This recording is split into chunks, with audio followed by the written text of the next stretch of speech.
नमस्कार दोस्तों, स्वागत है आपका भोजन जर्नी में। दोस्तों, आज हम बात करेंगे भारत पर हुए मुस्लिम आक्रमणों और उसके बाद की घटनाओं के बारे में। 712 ईस्वी में मीर कासिम से लेकर महमूद गजनवी, मोहम्मद गोरी और फिर चंगेज खान के आक्रमणों तक और 1000 ईस्वी से गुलाम वंशों द्वारा भारत के शासित रहने की कहानी। लेकिन एक अहम सवाल यह है कि इन आक्रमणों और शासकों के अत्याचारों के बावजूद तथाकथित सवर्णों ने कोई बड़ी क्रांति या आंदोलन क्यों नहीं किया, और जब अंग्रेजों का समय आया तो उनके खिलाफ आंदोलन क्यों हुए। आइए इस पूरे परिप्रेक्ष्य को इस वीडियो में विस्तार से समझते हैं और खोजते हैं उन कारणों को जिसकी वजह से अंग्रेजों के खिलाफ आंदोलन हुए। 1773 ईस्वी में ईस्ट इंडिया कंपनी ने रेगुलेटिंग एक्ट पास किया, जिसमें न्याय व्यवस्था समानता पर आधारित थी। 6 मई 1775 को इसी कानून द्वारा बंगाल के सामंत ब्राह्मण नंद कुमार देव को फांसी हुई थी। यानी कि 1773 ईस्वी से पहले मनुस्मृति से देश चलता था, और मनुस्मृति के अनुसार ब्राह्मण चाहे कितना भी बड़ा अपराध क्यों नहीं कर ले, लेकिन उसको फांसी की सजा नहीं होती। तो अंग्रेजों ने 1773 ईस्वी में जब रेगुलेटिंग एक्ट पास किया तो इससे ब्राह्मणवादी समुदाय में भूचाल जैसे मानो आ गया। उसके बाद अंग्रेजों ने 1795 में अधिनियम 11 द्वारा शूद्रों को भी संपत्ति रखने का कानून बना दिया। यानी उससे पहले शूद्रों को संपत्ति रखने का कोई अधिकार नहीं था। मनुस्मृति में ये सब चीज़ लिखा हुआ है। फिर 1804 में अधिनियम 3 द्वारा कन्या हत्या पर रोक अंग्रेजों ने लगाई। यानी पहले अगर कन्या पैदा हो जाती थी तो कन्या के कहते हैं कि कन्या के पैदा होते ही तालू में अफीम चिपका दी जाती थी और उसको मार दी जाती थी, या फिर माँ के स्तन पर धतूरे जैसे मादक पदार्थ का लेप लगा दिया जाता था और उसको दूध पिलाकर मार दिया जाता था, या फिर कोई गड्ढा खोदा जाता था और उसमें दूध डालकर उस कन्या को, मासूम बच्ची को उसमें डुबो कर मार दिया जाता था। तो इसके खिलाफ भी 1804 ईस्वी में अंग्रेजों ने कड़ा कानून बनाया। 1813 ईस्वी में ब्रिटिश सरकार ने कानून बनाकर शिक्षा ग्रहण करने का सभी जातियों और धर्मों के लोगों को अधिकार दिया। उससे पहले सिर्फ ब्राह्मण ही पढ़ सकता था, पढ़ा सकता था। लेकिन 1813 ईस्वी में ब्रिटिश सरकार ने कानून बनाकर सभी को समान शिक्षा का अवसर देने का अधिकार दे दिया। 1813 में अंग्रेजों ने दास प्रथा का भी अंत करने के लिए कानून बना दिया। 1817 में समान नागरिक संहिता कानून बनाया अंग्रेजों ने। इसके पहले सजा का प्रावधान जो होता था वो वर्ण के आधार पर था, यानी ब्राह्मण को कोई सजा ही नहीं होती थी और शूद्र को कठोर दंड दिया जाता था। समान नागरिक कानून बनाकर और सभी के लिए बराबर, कोई भी अपराधी हो, चाहे किसी भी वर्ण जाति मजहब का हो, सभी अगर अपराधी है तो उसको समान दंड दिया ही जाएगा। ऐसा कानून 1817 में बनाया। 1819 में अधिनियम 7 के द्वारा ब्राह्मण द्वारा शूद्र स्त्रियों के शुद्धिकरण पर रोक लगाई। उस समय क्या होता था, शूद्रों की शादी होने पर शूद्रों की जो दुल्हन होती थी उनको अपने यानी दूल्हे के घर ना जाकर कम से कम 3 रात ब्राह्मण के घर शारीरिक सेवा देनी पड़ती थी। सोचिए दोस्तों, कितना घटिया कानून इन्होंने बनाया हुआ था। तो इस कानून को भी अंग्रेजों ने खत्म किया। 1830 ईस्वी में नरबली प्रथा पर रोक लगा दी गई अंग्रेजों के द्वारा। उस समय किसी को भी, गरीबों को पकड़ के मारते, बलि किसको दे सकते हैं? शूद्रों को ही। देवी देवता को प्रसन्न करने के लिए ब्राह्मण शूद्रों, स्त्रियों और पुरुष दोनों को मंदिर में सिर पटक पटक कर चढ़ा देता था। इतना घटिया कानून इन्होंने बनाया हुआ था समाज में और उसके पालन करवा रहे थे।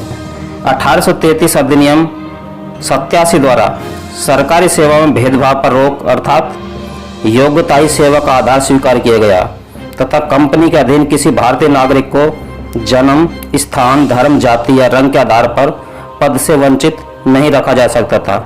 ऐसा भी कानून अंग्रेज लिख रहे।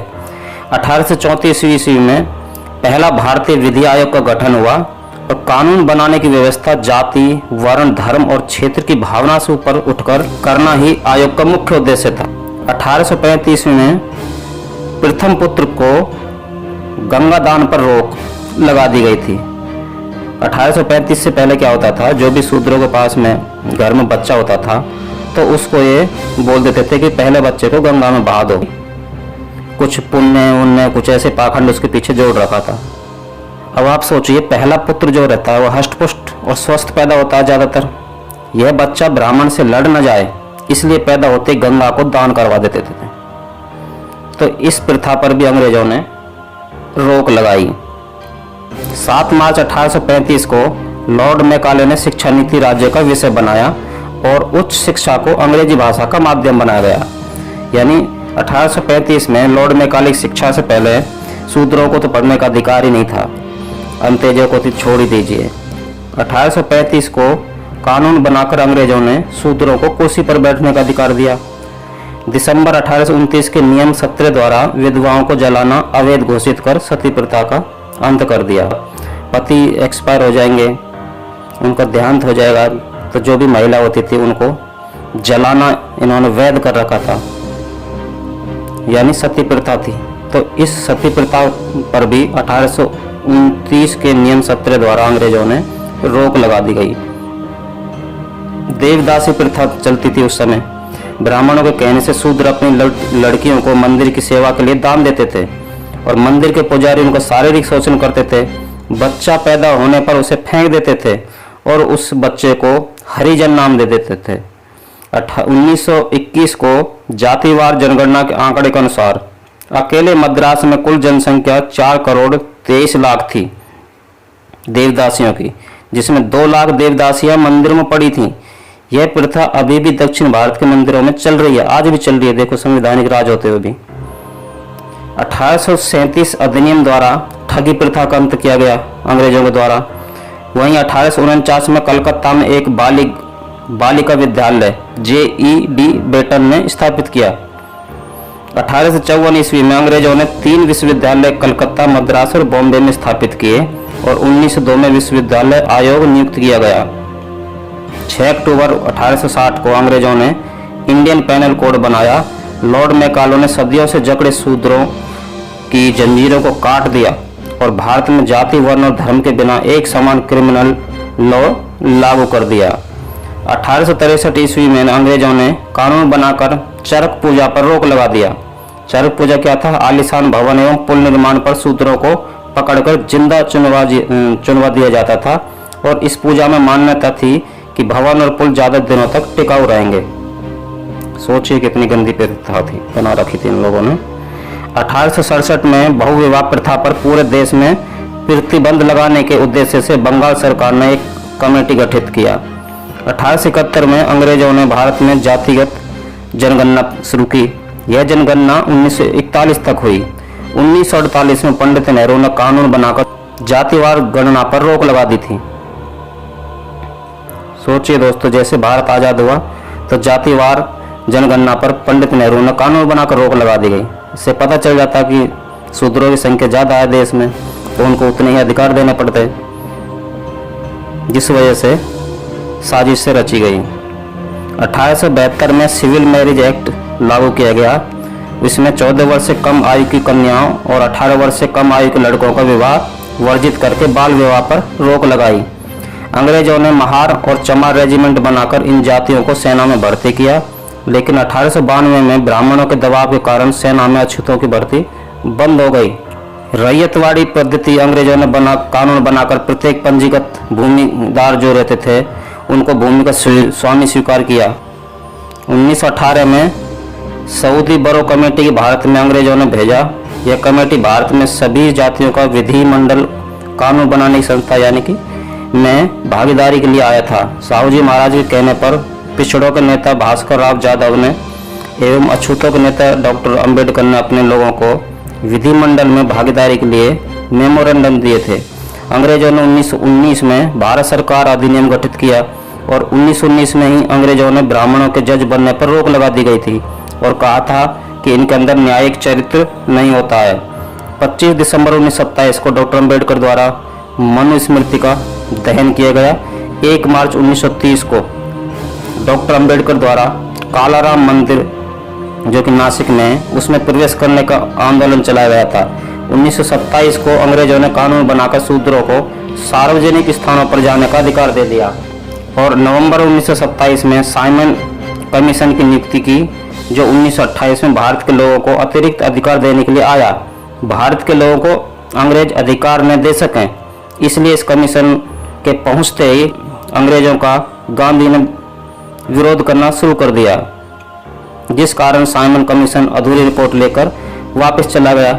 इस पर अंतिम फैसले के लिए अंग्रेजों ने भारतीय प्रतिनिधि को 12 नवंबर 1930 को लंदन गोलवेज सम्मेलन में बुलाया था। 24 सितंबर 1932 को अंग्रेजों ने कम्युनल अवार्ड घोषित किया, जिसमें प्रमुख अधिकार जो दिए गए थे वो थे वयस्क मताधिकार, विधानमंडल और संघीय सरकार में जनसंख्या के अनुपात में अछूतों को आरक्षण का अधिकार, और सिख, ईसाई और मुसलमानों की तरह अछूतों को भी स्वतंत्र निर्वाचन के क्षेत्र का अधिकार मिला। जिन क्षेत्रों में अछूत प्रतिनिधि खड़ी होंगे उनका केवल अछूत ही करेंगे चुनाव, यानी जिन प्रतिनिधि क्षेत्रों में अछूत खड़ा होगा तो उनका चुनाव केवल अछूत ही करेंगे। और प्रतिनिधियों को चुनने के लिए 2 बार वोट का अधिकार दिया गया, जिसमें एक बार सिर्फ अपने प्रतिनिधियों को वोट देंगे और दूसरी बार सामान्य लोगों को। 19 मार्च 1928 को बेगारी प्रथा के विरुद्ध डॉक्टर अम्बेडकर ने मुंबई विधान परिषद में आवाज उठाई थी, जिसके बाद अंग्रेजों ने इस प्रथा को समाप्त कर दिया। अंग्रेजों ने 1 जुलाई 1942 से लेकर 10 सितंबर 1946 तक डॉक्टर अम्बेडकर को वायसराय की कार्य साधक काउंसिल में लेबर मेंबर बनाया। लेबरों को डॉक्टर अम्बेडकर ने 8.3% आरक्षण दिलवाया। 1937 में अंग्रेजों ने भारत में प्रोविंशियल गवर्नमेंट का चुनाव करवाया और 1942 में अंग्रेजों से डॉक्टर अम्बेडकर ने 50,000 हेक्टेयर भूमि को अछूतों एवं पिछड़ों में बांट देने के लिए अपील किया। अंग्रेजों ने 20 वर्षों की समय सीमा तय किया था इस चीज के लिए। अंग्रेजों ने शासन प्रशासन में ब्राह्मण की भागीदारी को 100% से घटाकर 2.5% पर लाकर खड़ा कर दिया था। इन्हीं सब वजह से ब्राह्मण ने अंग्रेजों के खिलाफ क्रांति शुरू कर दी, क्योंकि अंग्रेजों ने शूद्रों को सारे अधिकार दे दिए थे और सब जातियों के लोगों को एक समान अधिकार देकर सबको बराबर में लाकर खड़ा कर दिया था, जो ब्राह्मण कभी नहीं चाहते थे। दोस्तों, इस पूरे इतिहास को देखकर यह समझ में आता है कि भारत पर मुस्लिम शासकों ने कई सदियों तक राज किया, लेकिन उस समय कोई बड़ा सामाजिक या क्रांतिकारी आंदोलन नहीं हुआ। लेकिन अंग्रेजों के शासन के दौरान भारतीय समाज में जागरूकता बढ़ी और परिणाम स्वरूप अंग्रेजों के खिलाफ क्रांति और आंदोलन हुए। अगर आपको यह वीडियो पसंद आई हो तो इसे लाइक करें, शेयर करें, चैनल को सब्सक्राइब करें और अपने विचार कमेंट्स में ज़रूर बताएं। अंत तक देखने के लिए आप सभी का धन्यवाद। जय भीम, जय भारत, नमो बुद्धा।